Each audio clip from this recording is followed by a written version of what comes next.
And good morning to everybody. It's very nice to be here with you. And I'm afraid I lost the morning session, but I guess you are in good speed here. And the idea here is to tell you why Finland needs smart energy, smart solutions, digitalization, and describe you how the government is progressing on the issue today and tomorrow.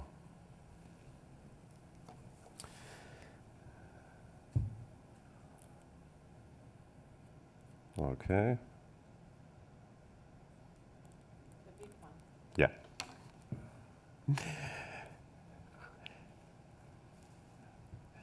I try to be brief on policy issues, but it's very important to understand what kind of thinking is behind the Finnish energy and climate policies.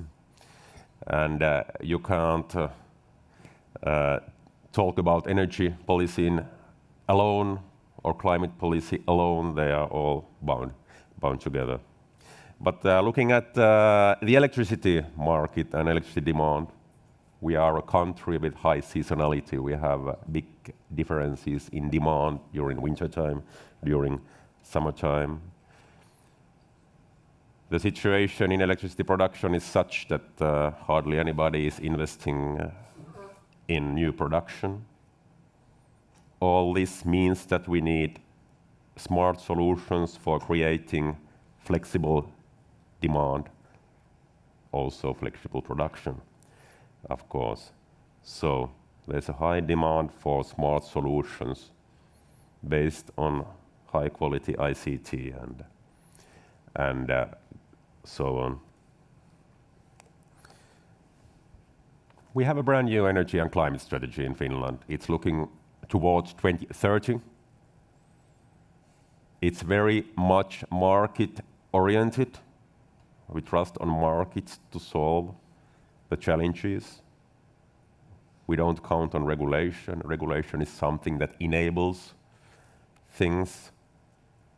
At the same time, we have the discussion at the European level on how to develop the energy markets.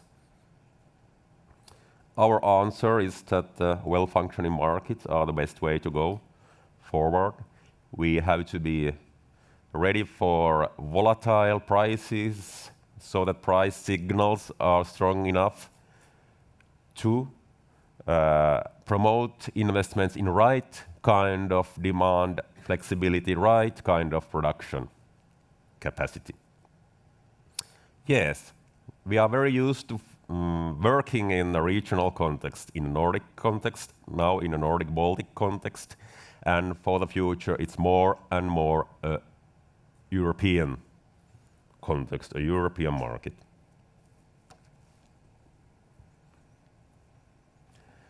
At the energy policy level, we are often talking at the wholesale market level, but it's important as well to develop the retail market for consumers, prosumers. And for all that, we need flexibility and smart grids. The strategy can't go into details, but we are going into details in a smart grid working group, being active and reporting, actually, an interim report in October, a final report next year, autumn next year. And here you can see what kind of issues are being thought about, what are the considerations. Many kinds of issues. It's a multiple issue task. And the point is that all this has to be into consideration, be it storage, be it energy communities, be it data exchange, be it smart meters.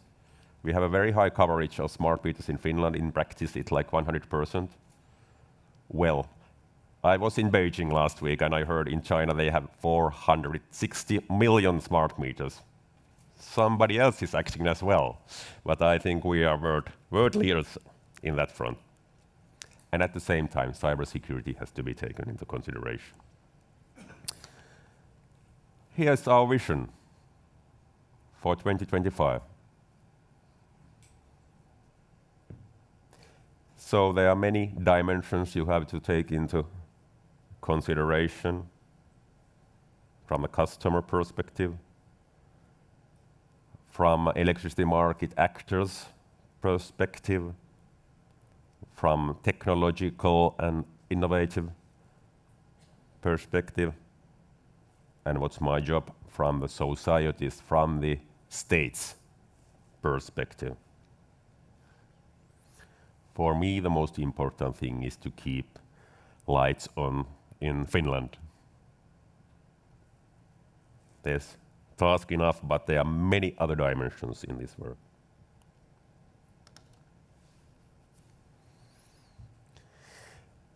So what are our principles here? And this is a slide where we can stay for a little longer time. As I already mentioned, the role of regulation is very important. In energy, it's clearly is a thing that we need to have regulation, but that regulation is for regulating monopolies, for example. That regulation is for making the market facilitation and for making the market function fairly. The first thing is to put the roles right and don't mix them. If you are a producer of energy, you are one. If you are a seller, you're that. If you are an infrastructure company, you are an infrastructure company. And that shouldn't be mixed. That's very important.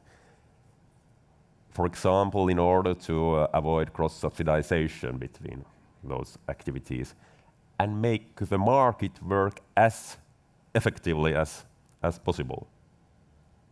So on regulation, less is more. Very clear rules, very clear regulation is needed.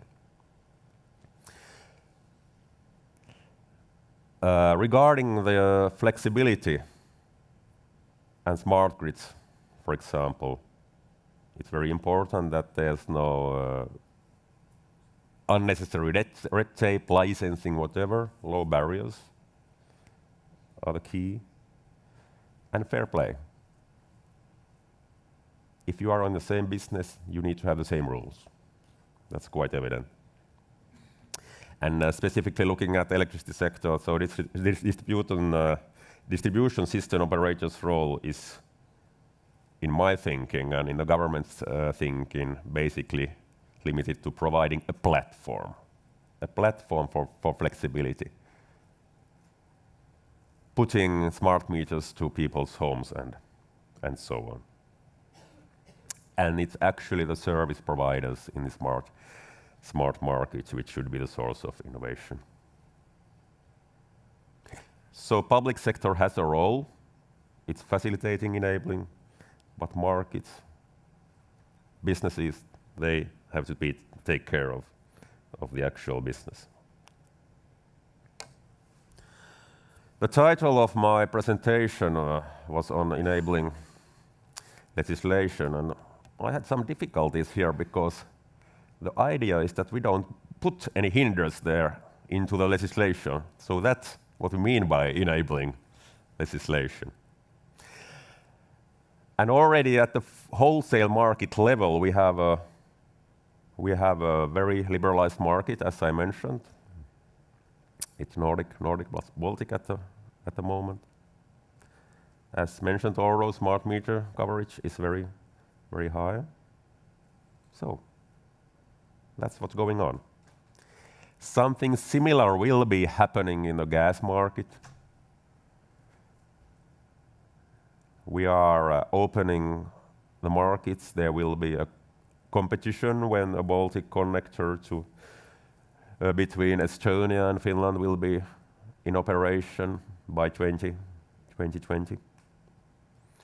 And there also we need to develop digital systems so that the current Gasum TSO operations are made to something which corresponds to the future market needs. For example, we need exchanges and a lot of development there as well. I didn't put anything on heating markets, but I heard a discussion just a moment ago, and I think there's many similarities, but there are also many differences. It's an issue of local market. We need to have a good enough heat supply to be taken into the distribution systems. And of course, there has to be a clearly fair play for all the actors. But the digitalization of heating markets, it's not as wide an issue as the digitalization of electricity markets, for example.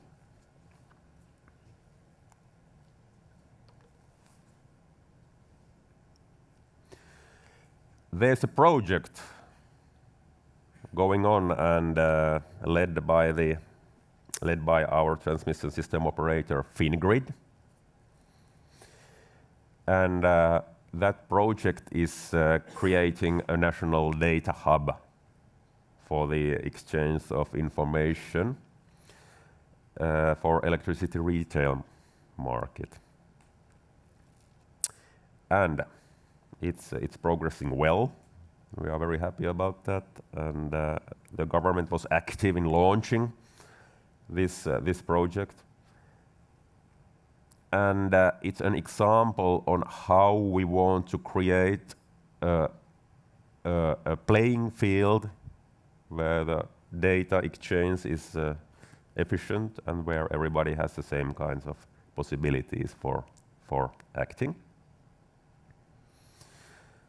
That means that we need to have some changes or amendment in the legislation, in the Finnish legislation, and that will be done. You can be sure about that, and by autumn that should be clear.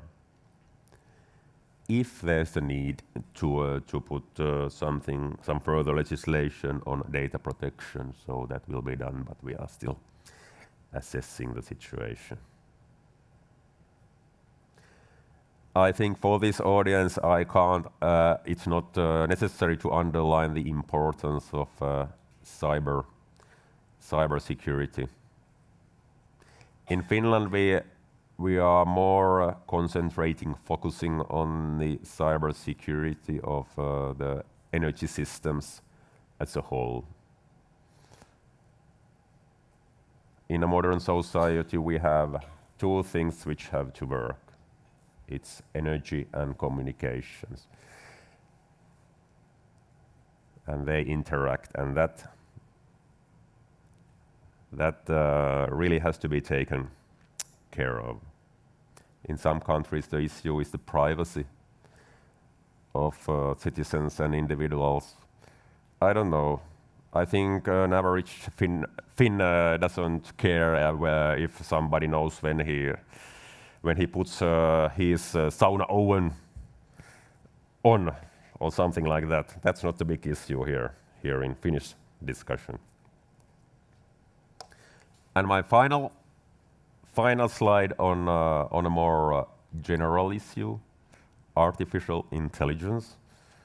The government has launched work on that, and of course, energy is only one part of that big issue.